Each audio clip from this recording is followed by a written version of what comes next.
Bismillahirrahmanirrahim. Assalamualaikum warahmatullahi wabarakatuh. Bertemu lagi di channel Sukses Perangkat Desa. Seperti biasa, sebelum kita lanjut, tak lupa saya ucapkan salam sejahtera buat Bapak Ibu semua di seluruh Nusantara. Saya doakan semoga selalu dalam keadaan sehat walafiat, selalu bisa menjalankan rutinitas setiap hari, dan tentunya selalu dalam lindungan Allah. Amin.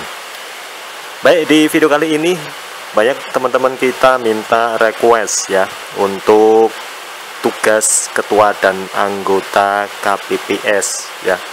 Jadi kemarin sudah kita bahas terkait dengan anggota KPPS, itu terdiri dari 7 anggota ya setiap TPS, 1 diantaranya yaitu ketua, dan 6 anggota termasuk di dalamnya yaitu ketua berikut anggota ya. Jadi totalnya itu ada 7 setiap TPS. Baik, langsung saja kita masuk ya untuk tugas KPPS pemilu 2024 setiap anggota 1-7 ya. Tugas 7 anggota KPPS pemilu 2024 ya. Ya, sesuai buku panduan KPPS tentunya masing-masing petugas itu memiliki tugas yang berbeda-beda ya. Yang pertama yaitu anggota KPPS 1 atau ketua KPPS. Untuk tugasnya yang pertama ya, jadi 1 di antara 7 anggota KPPS pemilu adalah ketua. Berikut detail tugasnya. Yang pertama, ketua itu bisa memanggil pemilih sesuai dengan nomor urut kedatangan yang dituliskan pada model C6 dan memisahkan model C6 berdasarkan jenis kelamin. Yang pertama. Yang kedua, ketua mendatangani surat suara. Kemudian yang ketiga, memberikan 5 jenis surat suara kepada pemilih.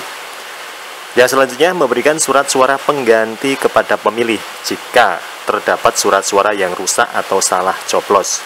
Kemudian surat suara pengganti itu bisa diberikan paling banyak 1 kali. Yang terakhir, untuk tugas ketua KPPS itu membantu memasukkan surat suara ke dalam alat bantu coblos tunanetra dan diserahkan kepada pemilih ya.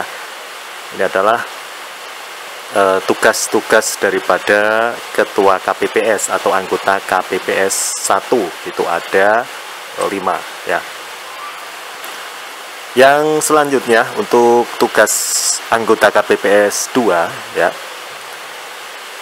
Di sini tertera ya, anggota KPPS kedua itu bertugas untuk mempersiapkan surat suara yang akan dibuka dan dinyatakan sah atau tidaknya surat suara tersebut oleh ketua KPPS. Ini anggota KPPS 2 tugasnya ya.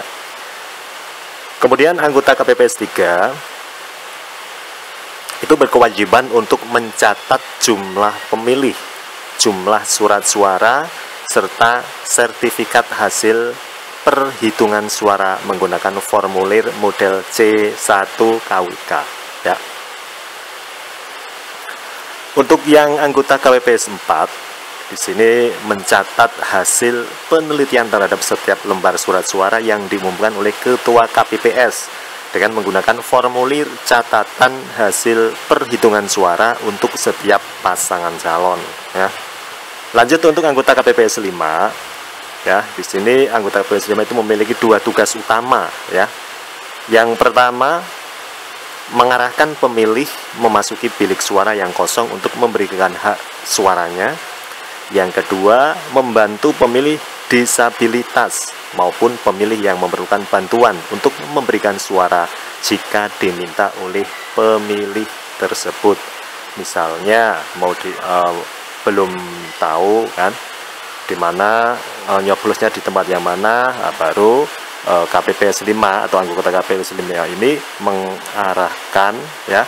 mengarahkan atau memberi bantuan kepada pemilih disabilitas ya khususnya, serta pemilih yang minta bantuan kepada anggota KPPS. Ini adalah tugas KPPS 5.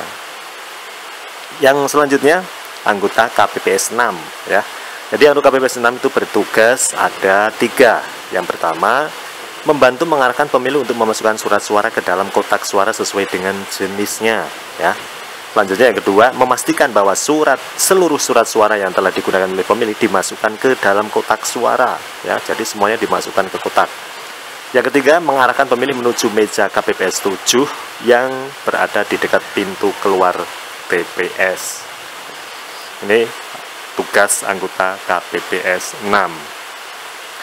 Yang terakhir yaitu anggota KPPS 7 atau tugas KPPS 7. Itu ada 3 ya. Yang pertama, mengarahkan pemilih untuk mencelupkan salah satu jari tangannya ke tinta dan memastikan bahwa tinta sudah membasahi kuku jari ya. Ini bukti sudah mencoblos ya. Selanjutnya, memastikan pemilih tidak menghapus tinta yang sudah menempel di jari tangan kecuali sudah di rumah, dibasuh ya, dicuci. Yang terakhir, yang ketiga, mempersilahkan pemilih keluar dari TPS ya. Jadi tentunya alur daripada pencoblosan ya, nanti di setiap TPS itu anggota KPPS punya tugas masing-masing ya, dari anggota KPPS 1 ketua hingga anggota KPPS 7 masing-masing, atau setiap anggota itu punya tugasnya masing-masing, dari pendaftaran pemilih, kemudian dari hingga mencelupkan tinta itu sudah ada tugasnya masing-masing ya. Baik, itu saja ya teman-teman ya. Teman-teman bisa mencari referensi yang lain, tentunya dari KPU sama ya untuk tugasnya ya. Dan setelah tugas KPPS setelah selesai pemungutan suara ya, ini adalah tugas KPPS ya, setelah selesai pemungutan suara. Yang pertama, setelah semua anggota KPPS, saksi dari parpol dan pemilih TPS telah memberikan suara, ketua KPPS mengumumkan kepada yang hadir di TPS bahwa pemungutan suara sudah selesai dilaksanakan serta akan dilanjutkan dengan proses perhitungan suara. Ini yang pertama ya.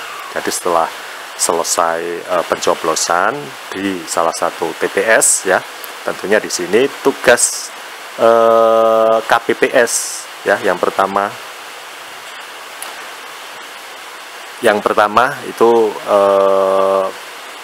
anggota KPPS saksi dari parpol dan pemilih lain itu memberikan suara, diumumkan ya bahwa pemungutan suara sudah selesai, kemudian akan dilanjutkan dengan proses perhitungan suara. Yang kedua, menandai dan mengamankan surat-suara sisa atau tidak terpakai dan merusak dengan ketentuan sebagai berikut ya. Ini catatan penting. Yang pertama, surat suara sisa dan tidak terpakai diberi tanda silang dan diberi paraf oleh ketua KPPS. Yang kedua, surat-suara yang rusak atau salah sebuah diberi keterangan rusak dan diparaf ketua KPPS. Yang ketiga, seluruh surat-suara sisa dan selanjutnya dimasukkan ke dalam sampul sesuai dengan kode ya. Nah itu ya tugas-tugas daripada 7 anggota KPPS Pemilu 2024 ya. Baik, terima kasih, semoga bermanfaat. Jangan lupa untuk like, comment, dan share, dan tetap semangat. Akhirul kalam, assalamualaikum warahmatullahi wabarakatuh.